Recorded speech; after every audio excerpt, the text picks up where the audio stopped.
അപ്പോൾ ഓഗസ്റ്റ് 14-ാം തീയതി ആകാൻ വേണ്ടിയിട്ട് സിനിമാ പ്രേക്ഷകർ ഒന്നടങ്കം കാത്തിരിക്കുകയാണ് കൂലി സിനിമ കാണാൻ. ആ എക്സ്പെക്റ്റേഷൻസോടെ തന്നെ ഞാനും കാത്തിരിക്കുകയാണ്. കാരണം വളരെ വലിയൊരു പ്രതീക്ഷ ഈ സിനിമയിലുണ്ട്.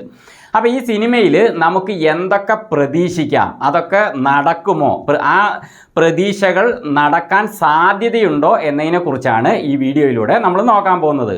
പക്ഷേ ഈ സിനിമ കണ്ടു കഴിഞ്ഞാലേ അറിയുള്ളൂ നമ്മൾ പ്രതീക്ഷിച്ചതൊക്കെ സത്യമാണോ അല്ലയോ എന്നുള്ളത്. അത് കണ്ടതിന് ശേഷം ഞാൻ പറയാം. അപ്പോൾ ഈ സിനിമയുടെ ഒന്നാമത്തെ പ്രതീക്ഷ എന്ന് പറയുന്നത് ഈ സിനിമ ഡയറക്റ്റ് ചെയ്തിരിക്കുന്നത് ലോകേഷാണ്.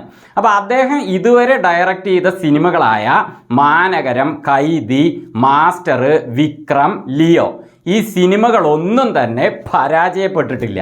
അപ്പോൾ അതുകൊണ്ട് തന്നെ അദ്ദേഹത്തിൻ്റെ ഓരോ സിനിമകൾ ഇറങ്ങുമ്പോഴും ആ സിനിമ ഇറങ്ങുന്നതിന് മുമ്പ് തന്നെ അത് നല്ല സിനിമയായിരിക്കും എന്നൊരു പ്രതീക്ഷ പ്രേക്ഷകരിൽ അദ്ദേഹം ഇതുനാൾ വരെയും കാത്തു സൂക്ഷിച്ചിട്ടുണ്ട്. ആ ഒരു പ്രതീക്ഷ ഈ സിനിമയിലും നമ്മൾ പ്രതീക്ഷിക്കുന്നുണ്ട്. അതേപോലെ തന്നെ ലോകേഷ് കൂടാതെ ഇതിൽ മറ്റൊരു വലിയൊരു സംഭവമുണ്ട്. അത് മറ്റാരുമല്ല, സൂപ്പർ സ്റ്റാർ രജനി സാർ തന്നെയാണ്. അപ്പോൾ രജനി സാറ് ഒരു സിനിമയിലേക്ക് അഭിനയിക്കാൻ വേണ്ടി വരുമ്പോൾ അദ്ദേഹം അടിമുടി അതിൻ്റെ കാര്യങ്ങൾ ചെകഞ്ഞതിന് ശേഷമേ ആ സിനിമയ്ക്ക് വരികയുള്ളൂ, സമ്മതിക്കുകയുള്ളൂ. അതുകൊണ്ട് തന്നെ അദ്ദേഹം അഭിനയിച്ചിട്ടുള്ള 95% സിനിമകളും വിജയിച്ചിട്ടേ ഉള്ളൂ. ചില സിനിമകൾ മാത്രമേ ഒന്ന് ഡൗൺ ആയിട്ടുള്ളൂ. അതും വളരെ വലിയ പരാജയമൊന്നുമല്ല, എന്നാലും ഡൗൺ ആയിട്ടുണ്ട്. പക്ഷേ അദ്ദേഹം അഭിനയിച്ച മിക്ക സിനിമകളും തന്നെ ഹിറ്റാണ്. കാരണം സൂപ്പർ സ്റ്റാറാണ് അതിൽ അഭിനയിച്ചിരിക്കുന്നത്.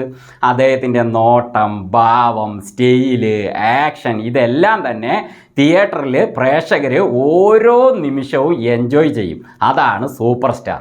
അപ്പോൾ സൂപ്പർ സ്റ്റാർ പ്ലസ് ലോകേഷ്, അതാണ് ഇതിലെ ഒന്നാമത്തെ പ്രതീക്ഷ.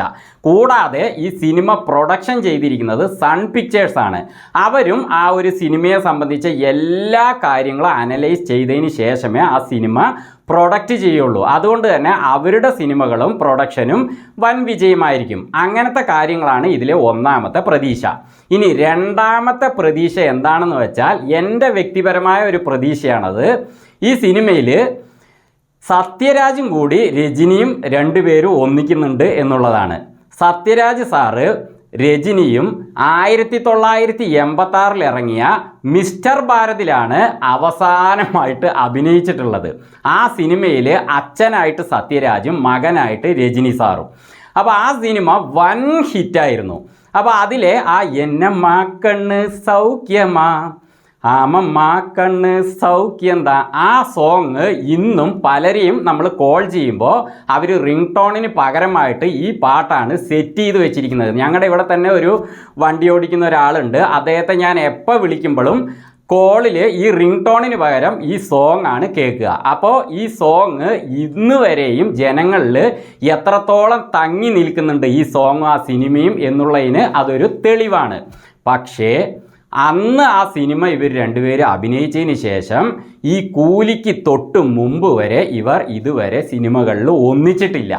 ഒരു 39 വർഷത്തോളം ആയല്ലോ. 1986 ഈ സിനിമ ഇറങ്ങിയത്. 39 വർഷത്തോളം ആയല്ലോ, ഇതുവരെ ഒന്നിച്ചിട്ടില്ല. അതിൻ്റെ കാരണമായിട്ട് പറയപ്പെടുന്നത് ഇവർ രണ്ടുപേരും തമ്മിൽ എന്തൊക്കെയോ പ്രശ്നമുണ്ട്, സ്വരച്ചേർച്ചയുണ്ട് എന്നാണ്. അത് ശരി തന്നെയാണെന്നാണ് എനിക്കും തോന്നുന്നത് കേട്ടോ. കാരണം അത്രയും ഹിറ്റായ ആ സിനിമയ്ക്ക് ശേഷം ഇവർ രണ്ടുപേരും എന്തുകൊണ്ടാണ് ഒന്നിക്കാത്തത്? അപ്പോൾ സത്യരാജ് അതിന് സമ്മതം മൂളുന്നില്ല, അതാണ്. അപ്പോൾ അത് എന്തോ അദ്ദേഹം രജനിയുമായിട്ട് എന്തോ ഒരു പ്രശ്നമുണ്ട് എന്ന് തന്നെയാണ് ഞാനും വിചാരിക്കുന്നത്. പക്ഷേ സത്യരാജ് പറയുന്നത് അങ്ങനെയൊന്നും അല്ല എന്നാണ്. പക്ഷേ പലപ്പോഴും സത്യരാജ് പല സ്റ്റേജ് പരിപാടികളിൽ രജനിയെ പറ്റി പൊക്കിയാണ് പറയാറുള്ളത് കേട്ടോ. പക്ഷേ സിനിമയിൽ അദ്ദേഹത്തോട് അഭിനയിക്കുന്നില്ല. അപ്പോൾ ശിവാജി എന്ന സിനിമ രജനി അഭിനയിച്ചല്ലോ. അപ്പോൾ ആ സിനിമയിൽ വില്ലൻ റോളിൽ സത്യരാജിനെ വിളിച്ചിട്ടുണ്ടായിരുന്നു, രജനി തന്നെ വിളിച്ചിട്ടുണ്ടായിരുന്നു. പക്ഷേ അദ്ദേഹം സമ്മതിച്ചിട്ടില്ല. അപ്പോൾ രജനിക്ക് കൊടുക്കുന്ന ആ ഒരു സിനിമയുടെ ആ പ്രോഫിറ്റ് ഉണ്ടല്ലോ, അത്രത്തോളം തന്നെ സത്യരാജിന് കൊടുക്കാമെന്ന് പറഞ്ഞിട്ട് പോലും അദ്ദേഹം സമ്മതം മൂളിയിട്ടില്ല. അപ്പോൾ അത് എന്തോ ഒരു പ്രശ്നമുണ്ട് എന്നല്ലേ നമുക്ക് മനസ്സിലാക്കാൻ പറ്റുന്നത്. കാരണം സത്യരാജ് ഈ അടുത്ത് ഒരു ഹിന്ദിയിലൊരു ഊള സിനിമ വന്നിട്ടുണ്ടായിരുന്നു, സൽമാൻ ഖാൻ്റെ. ഒരു വലിയ കുഴപ്പമില്ല, ആവറേജ് മൂവിയാണത്, എന്നാൽ അത് അത്ര പോരാ. അപ്പോൾ അതിലെ ആ സിനിമയെക്കുറിച്ച് ഞാൻ പറയില്ല, അതിൽ സത്യരാജിൻ്റെ റോള് വില്ലൻ റോളാണ്, അത് ഒരു സുഖവുമില്ല. അപ്പോൾ അതിലൊക്കെ അദ്ദേഹം അഭിനയിക്കുമ്പോൾ രജനിയോടൊപ്പം ഒരു സിനിമ അഭിനയിക്കാൻ അദ്ദേഹത്തിന് എന്തോ ഒരു പ്രശ്നമുണ്ട് എന്ന് തന്നെയല്ലേ നമുക്ക് മനസ്സിലാക്കാൻ കഴിയുന്നത്. അപ്പോൾ ഈ സിനിമയിൽ സത്യരാജ് ഓക്കെ പറയണമെങ്കിൽ അതിൻ്റെ കാരണം അദ്ദേഹം പറയുന്നത് തനിക്ക് പറ്റിയ റോള് ഇപ്പോൾ ഈ ശിവാജി സിനിമയിൽ പോലും അദ്ദേഹത്തിന് പറ്റിയ റോളല്ല, അതുകൊണ്ടാണ് ഞാൻ അതിൽ വരാത്തത് എന്നാണ് സത്യരാജ് പറയുന്നത്. അപ്പോൾ അങ്ങനെയാണെങ്കിൽ ലോകേഷ് ഈ കൂലി സിനിമയിൽ വിളിച്ചപ്പോൾ അദ്ദേഹത്തിന് പറ്റിയ റോളാണ് എന്ന് തോന്നിയത് കൊണ്ടല്ലേ അദ്ദേഹം അതിന് സമ്മതിച്ചിട്ടുണ്ടാവുക. അദ്ദേഹം പറയുന്നത് ശരിയാണെങ്കിൽ അങ്ങനെയല്ലേ. അപ്പോൾ അതുകൊണ്ട് തന്നെ ഈ സിനിമയിൽ സത്യരാജിൻ്റെ കാര്യത്തിൽ എനിക്ക് വലിയൊരു പ്രതീക്ഷയുണ്ട്. സത്യരാജും രജനിയും കൂടി എന്താണ് ചെയ്യാൻ പോകുന്നതെന്ന്. അപ്പോൾ ഇതിൽ സത്യരാജിൻ്റെ കഥാപാത്രത്തിൻ്റെ പേര് രാജശേഖറാണ്. അപ്പോൾ ഇദ്ദേഹം രജനിയുടെ കൂട്ടുകാരനായിട്ടാണ് ഈ സിനിമയിൽ വരുന്നത്. പക്ഷേ ട്രെയിലറൊക്കെ കണ്ടിട്ട് എനിക്ക് വലിയൊരു അഭിപ്രായം ആ ട്രെയിലറിൽ തോന്നുന്നില്ല. പക്ഷേ സിനിമ കാണുമ്പോൾ ചിലപ്പോൾ അങ്ങനെ അല്ലായിരിക്കാം. അതുകൊണ്ട് തന്നെ ഒരു നല്ല വലിയ പ്രതീക്ഷയുമുണ്ട്. അതേപോലെ ആ പ്രതീക്ഷ ചീറ്റിപ്പോകുമോ എന്ന ചിന്തയും ഉണ്ട്. എന്തായാലും പ്രേക്ഷകരെല്ലാവരും സത്യരാജ് ഈ സിനിമയിൽ രജനിയെ കാണുമ്പോൾ എന്നമ്മ കണ്ണ് സൗഖ്യമാ എന്ന് ചോദിക്കും എന്ന് തന്നെയാണ് പ്രേക്ഷകരൊക്കെ ഇപ്പോൾ പറഞ്ഞുകൊണ്ടിരിക്കുന്നത്. അത് നമുക്ക് കാത്തിരുന്ന് കാണാം. ഇനി അടുത്തൊരു കാര്യം എന്താണെന്ന് വെച്ചാൽ ഈ സിനിമയ്ക്ക് എ സർട്ടിഫിക്കറ്റ് ആണ് കിട്ടിയിരിക്കുന്നത് കേട്ടോ. കൂലി മൂവി അഡൾട്ട് സർട്ടിഫിക്കറ്റ് ആണ് മേടിച്ചിരിക്കുന്നത്. അതിൻ്റെ കാരണം എന്താണെന്ന് വെച്ചാൽ ഇതിൽ അശ്ലീലപരമായ രംഗങ്ങൾ ഉള്ളത് കൊണ്ടല്ല, മറിച്ച് ഇതിനെക്കുറിച്ച് ഇതുവരെ അറിയാൻ പറ്റിയത് ഇതിൽ ഭയങ്കര വയലൻസ് ഉണ്ട്, ഭയങ്കര ഫൈറ്റ് സീനുകൾ ഉണ്ട് എന്നുള്ളതാണ്. അപ്പോൾ വയലൻസ് ഇഷ്ടപ്പെടുന്നവർക്കൊക്കെ ഈ സിനിമ ഒരു ഹരം തന്നെ ആയിരിക്കും. അതേപോലെ നല്ല ആക്ഷനും ഇതിൽ പ്രതീക്ഷിക്കാം എന്നുള്ളത് ആണ് ഈ ഒരു എ സർട്ടിഫിക്കറ്റ് ലഭിച്ചതിലൂടെ മനസ്സിലാക്കാൻ കഴിയുന്നത്. പിന്നെ അടുത്തത്, ഇതിൽ ലോകേഷിൻ്റെ LCUവിൽ പെട്ട സിനിമയാണോ ഇത് എന്ന് പ്രേക്ഷകർ ഊഹിക്കുന്നുണ്ട്. പക്ഷേ ലോകേഷ് പറഞ്ഞിരിക്കുന്നത് LCUവിൽ ഇതിൽ വരുന്നില്ല, കാരണം അത് ഡ്രഗ്സിനെ സംബന്ധിച്ചതാണ്. അതായത് ലിയോ, കൈദി, വിക്രം, പിന്നെ ഇനിയും സിനിമകൾ ആ LCUവിൽ വരുന്നുണ്ട്. LCU പറഞ്ഞാൽ ലോകേഷ് സിനിമാറ്റിക് യൂണിവേഴ്സ്. അപ്പോൾ അതൊരു സീരിയൽ പോലെയാണ് അദ്ദേഹം എടുക്കുന്നത്. അപ്പോൾ അതിൽ ഇനിയും സിനിമകൾ വരുന്നുണ്ട്. അത് ഈ സിനിമ ഉൾപ്പെടുന്നുണ്ടോ എന്ന് ചോദിച്ചപ്പോൾ അങ്ങനെ ഇല്ല, കാരണം ഇത് സ്വർണ്ണക്കടത്തുമായി ബന്ധപ്പെട്ട സിനിമയാണെന്നാണ് ലോകേഷ് പറഞ്ഞിരിക്കുന്നത്. എന്തായാലും അതിലും ചെറിയൊരു പ്രതീക്ഷയുണ്ട്, അത് നമുക്ക് നോക്കാം. പിന്നെ ഇതിൽ അഭിനയിച്ചിരിക്കുന്ന വൻ താരങ്ങളൊക്കെ കന്നഡ, തെലുങ്ക്, ഹിന്ദി, മലയാളത്തിലൊക്കെയുള്ള വൻ താരനിര തന്നെ ഉണ്ട്. അപ്പോൾ ഇതിൽ നമ്മുടെ സൗബിൻ ഉണ്ട്, ദയാൽ എന്ന കഥാപാത്രമാണ് ചെയ്യുന്നത്. നാഗാർജുന സൈമൺ എന്ന കഥാപാത്രം, അതേപോലെ നമ്മുടെ അമീർ ഖാൻ ദാഹ എന്ന കഥാപാത്രമാണ്. അതേപോലെ ഉപേന്ദ്ര കാലീഷ എന്ന ക്യാരക്ടറും ചെയ്യുന്നു.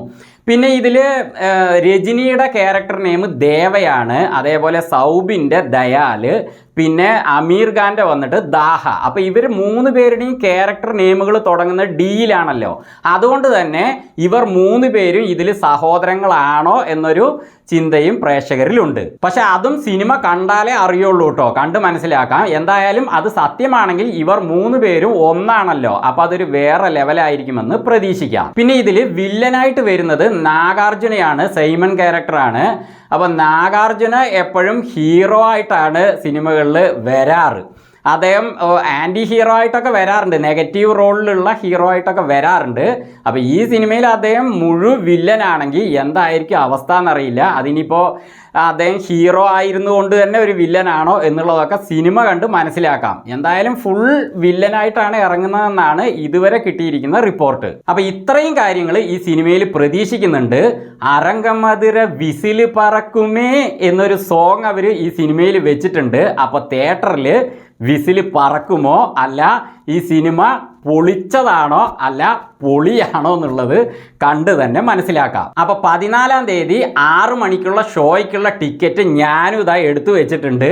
അപ്പോൾ അന്ന് ഞാൻ ഈ സിനിമ കണ്ടതിന് ശേഷം ഈ സിനിമ എങ്ങനെയായിരുന്നു എന്നുള്ള അഭിപ്രായം അപ്ലോഡ് ചെയ്യുന്നതാണ്. പക്ഷേ ഞാൻ ഒരു കാര്യം പറയാം, ഇത്രയൊക്കെ ഞാൻ പ്രതീക്ഷിക്കുന്നുണ്ടെങ്കിലും ഈ സിനിമ നല്ലതാണെങ്കിൽ നല്ലതാണെന്ന് പറയും, ആവറേജ് ആണെങ്കിൽ ആവറേജ് എന്നേ പറയുള്ളൂ. എനിക്ക് ഇഷ്ടമായില്ലെങ്കിൽ ഇഷ്ടമായില്ല എന്ന് തന്നെ തുറന്ന് പറഞ്ഞിരിക്കും കേട്ടോ. അതിൽ മാറ്റമില്ല, കാരണം അതാണ് യഥാർത്ഥ റിവ്യൂ.